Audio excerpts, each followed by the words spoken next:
Alright, Slayers, welcome to a build video. I haven't done a build video on Dauntless in a while. I recently got back into the game.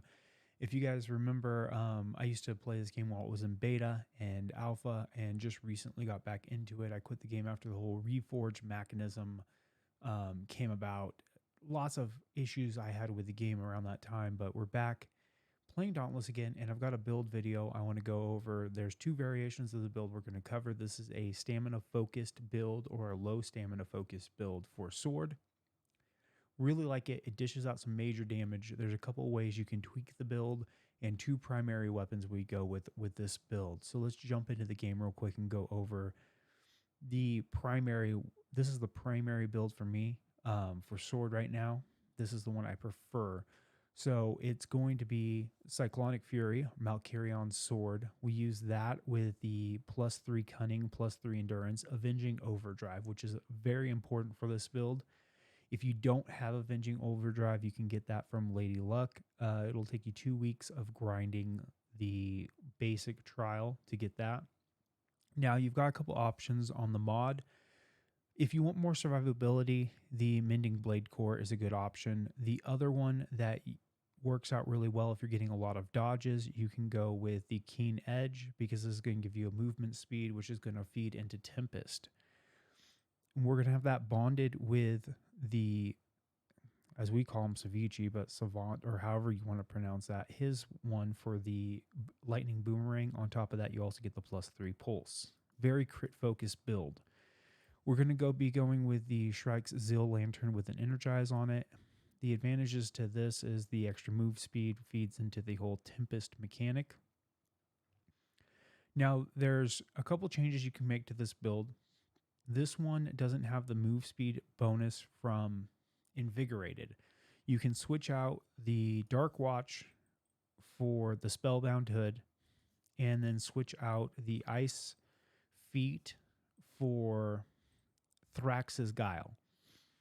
Now, going with that build, you have more move speed. You'll hit harder with Tempest because you'll be able to get +6 Invigorated and drop the +6 Overpower. But getting Thrax's Guile is going to take a lot of time. You can do the build either way. I prefer it with the Overpower for the more sustainable damage. Some fights you just aren't going to get the Tempest dodges on. So I've been playing around with this one. It's a little bit more of a relaxed playstyle versus going for the all-out move speed bonuses that you need for the Tempest-focused version. And I think the Overpower makes up for that a lot. I'm trying to find a way to work in +6 Sharpen instead of +6 Overpower, but I have not found a way to do that yet. If anybody comes up with an idea of how to do that, I would really like to know. So we're going with Dark Watch with +3 Overpower. We're going with the Shriven Wing Jacket with the +3 Adrenaline. That gets you your full Adrenaline stack.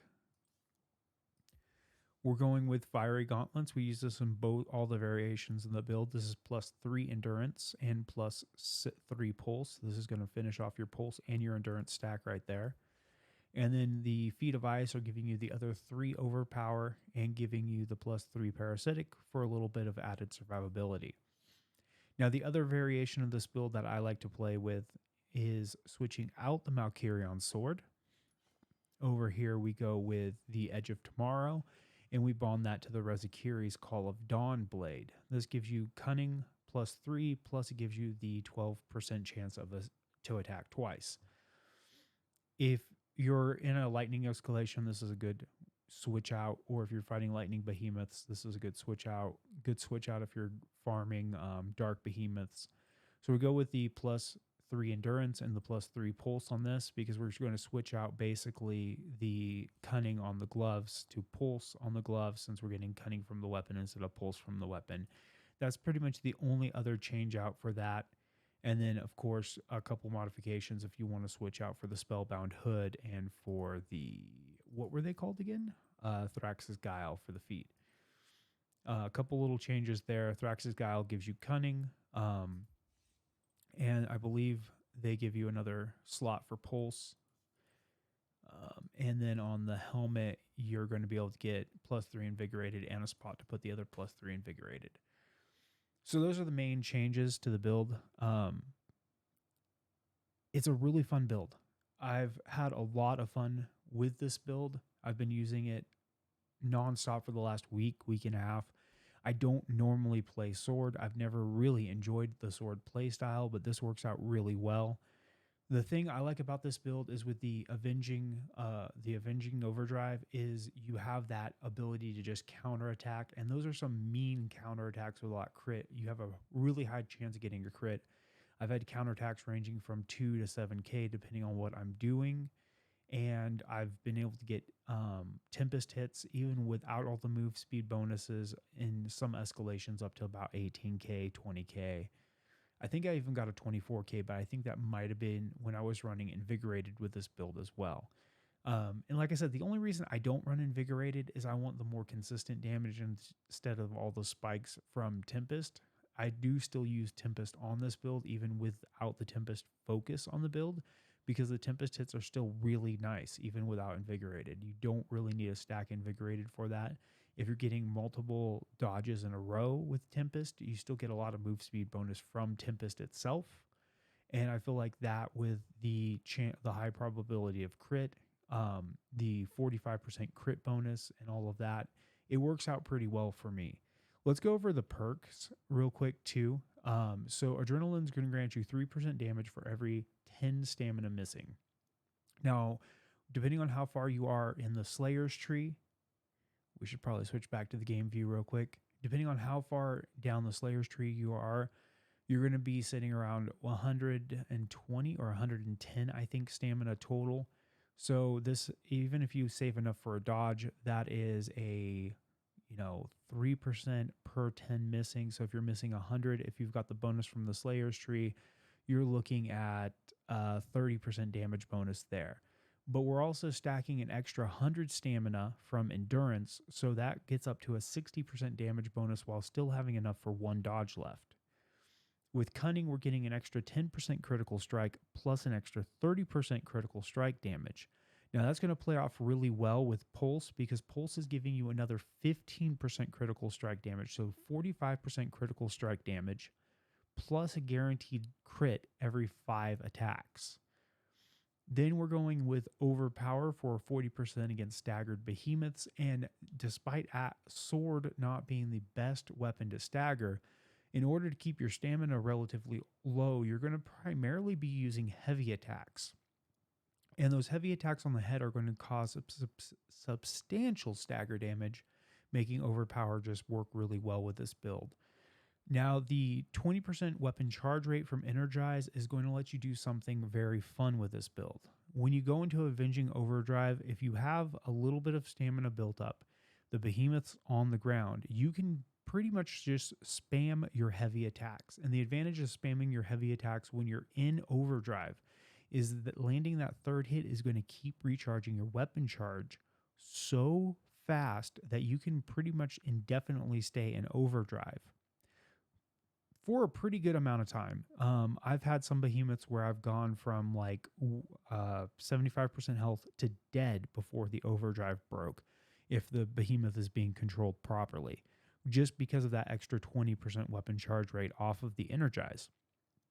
And that's going to give you a lot of AoE part damage and a lot of just pure damage output from that. And the using your right hold ability will give you a pretty good substantial amount of overdrive energy back too. So you can stay in the overdrive state for a while. If the behemoth gets up, that gives you the ability to defend yourself with the avenging overdrive, even if you are out of stamina. So you want to play 10%, like 10 stamina or less, depending on if you're in overdrive or not. If you're in overdrive, then just forget it. Burn all the stamina you can and take full advantage of that bonus, getting up to 60 to 63% stamina or damage bonus from the adrenaline. And the only other thing we got here is the adrenaline. The parasitic. Now you could probably swap out this parasitic if you're using the mending mod. I like this. It's a 20% delay on damage dealt over 10 seconds. While the delay, you have the extra 5% life steal. This is really useful. for the extra survivability, and I would definitely keep this on there if you're going with the extra damage from the other weapon mod. But if you're using the mending, you could probably swap this out. I would probably swap it out for either sharpened or another +3 energized. I haven't played around with that idea yet because I'm still trying to find a way to do +6 sharpened over the +6 overpower. I am not going to be showing you guys gameplay examples of this build right now. I have gameplay examples of it in my past streams. I will probably be streaming this build later today. I have a buddy of mine that's been working on putting the build together too. If you guys are interested in checking out some gameplay video of the build, or have questions about the build, just hit me up in a live stream. I'm streaming here on YouTube whenever I get a chance. And mostly streaming Dauntless right now. If you guys have a build you guys want me to check out, put some feedback in, maybe make some modifications to the build, let me know in the comment section. I'm always willing to look at more builds. This was a build that one of the viewers of my wife's stream over on Twitch had posted up. My wife and my roommate stream over on Twitch at Bird and Bike, or Bike and Bird, with the letter end in, so it's Bike in Bird, on Twitch TV. If you guys check out their stream, I stream over there sometimes, but I'm going to be switching primarily to YouTube streaming again. I tried streaming over on Twitch and just wasn't really a fan of streaming on Twitch. Even after being away from Twitch for like 6 months, I'm going to stick with streaming on YouTube. So if you guys want to check out gameplay of this, you can check it out on my live streams on YouTube, past broadcast, etc. And if you guys have questions or other builds you guys want me to look at, maybe make some modifications, try to min max the build a little bit more, I'm more than happy to do so.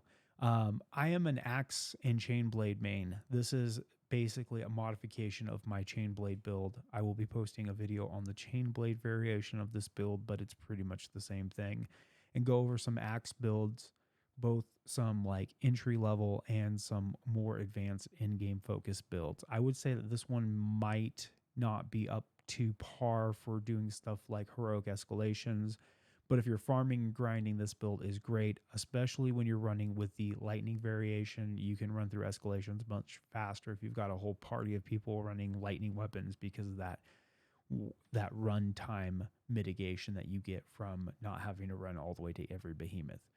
Well, I hope you guys stick around. I will see you guys in the next video or on live stream later today. Thank you very much, and have a good hunt.